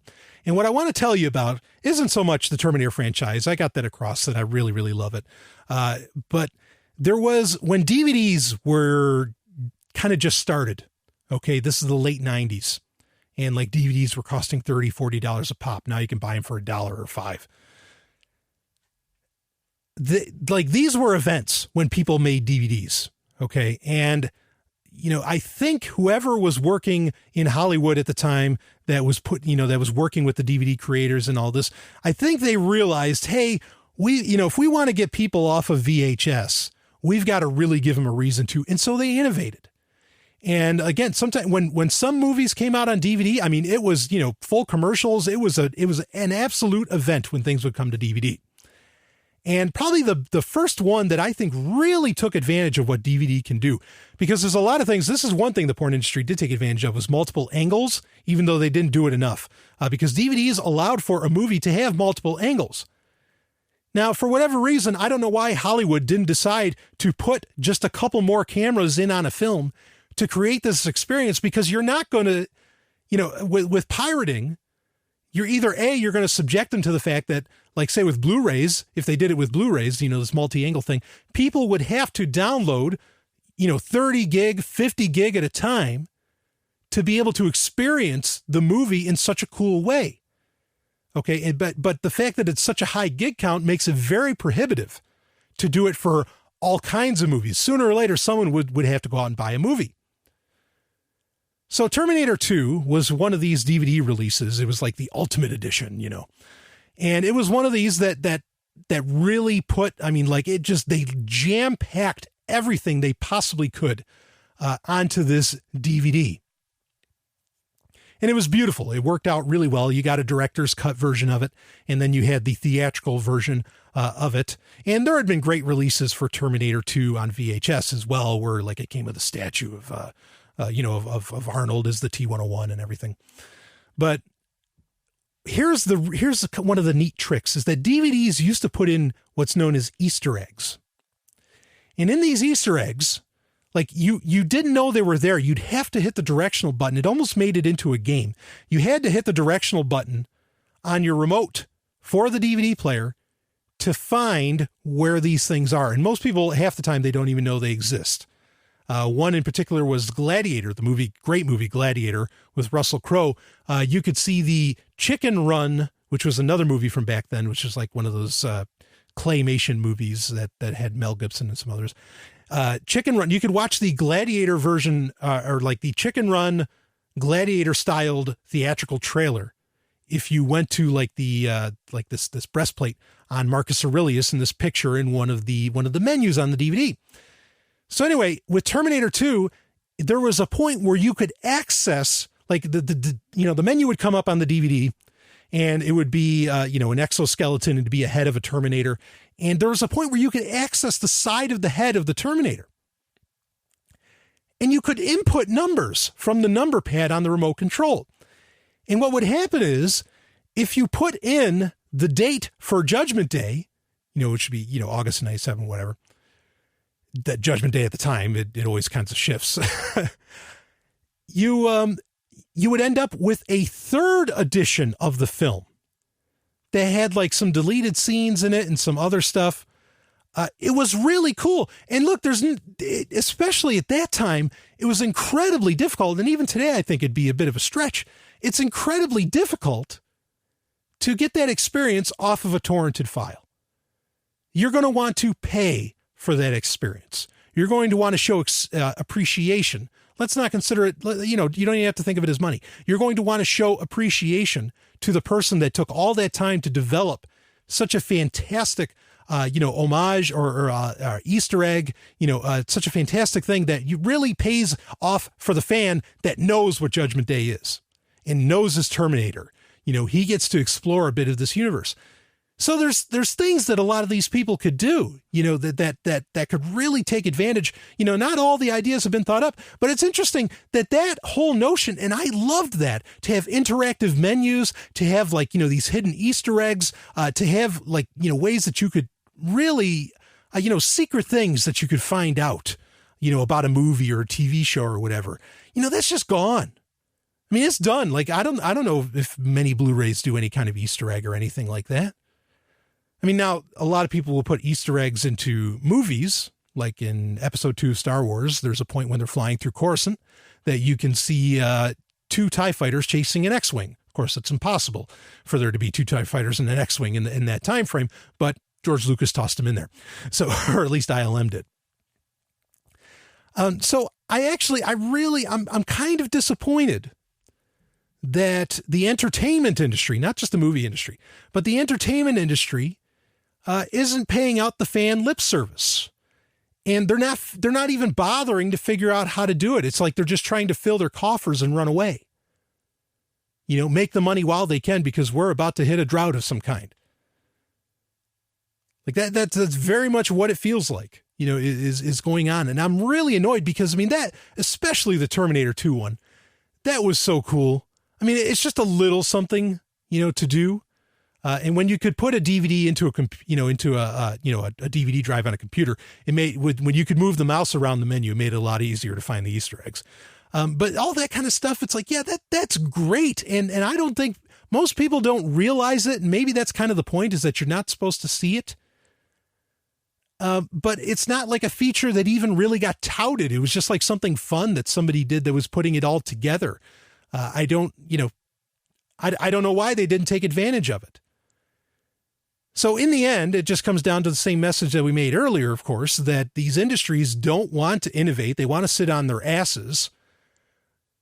And because of that, that means there's still a chance, for people to disrupt this sort of thing, even though, one could make an argument about, is constant disruption such a good thing? There's not everything has been thought of. There's so much creativity to be had there. And I feel like in large part, the bulk of industries that exist today, other than the independent houses, I feel like that they don't care, and they're just trying to coast as much as they can with iterative shit. This isn't just true for the entertainment industry. This is true for the technology industry. Apple's is iterative as hell. Google's iterative as hell. Most of these companies, are just terribly iterative, where, they could do a lot more and sell it for the same price, and they don't, because, they're planning their margins 10 years from now on money that they've already spent. It's terrible business that people just keep falling for, because they don't want more. They don't demand more. Or no one even tells them that there's more. It's a shame, because boy, I thought that Terminator 2 DVD, that was awesome. I mean, it's worth buying to this day, because that is such an experience. And people used to care about experiences. I mentioned a couple episodes ago how, like, books in, through, the 15th, 16th, 17th century and even onward, they put in like mini stories off to the sides and the edges of their pages, because they wanted to give people value out of what they had. This is maybe the first saying I ever made on Sovryn Tech. Profit's not a dirty word. That's an Ayn Rand saying, but I added to it. But value isn't either. And innovation isn't either. I'll add that on. Real innovation, and really giving something, paying lip service to the fans, even if it's a minuscule amount of people, believe me, they'll notice. I know that for a fact now with HYPERCRONIUS, because there's some Easter eggs there. And one person already messaged me and said, "Oh, I see what you did there." And it just makes for a better experience right out of the gate with people when you do this sort of thing. Anyway, please grab a copy of HYPERCRONIUS. If you like, go to zog.ninja and you can get a copy there. It's right on the left-hand side. Use Bitcoin, use credit card or PayPal. Take your pick. Or you can also donate to the show. The Support Us tab, there's Patreon, all kinds of cryptocurrencies that accept as donations if you enjoy what I'm doing here. Thank you so much, everyone. Carpe Lucem. I'll see you on the other side. You just experienced Sovryn Tech. Go to sovryntech.com, that's SOVRYN tech.com, and connect with us there. Find links from today's show and catch our podcast feed. Sovryn Tech is copy heart. Copying art is an act of love, and love is not subject to law. So please share the show however you like. Welcome to the evolution.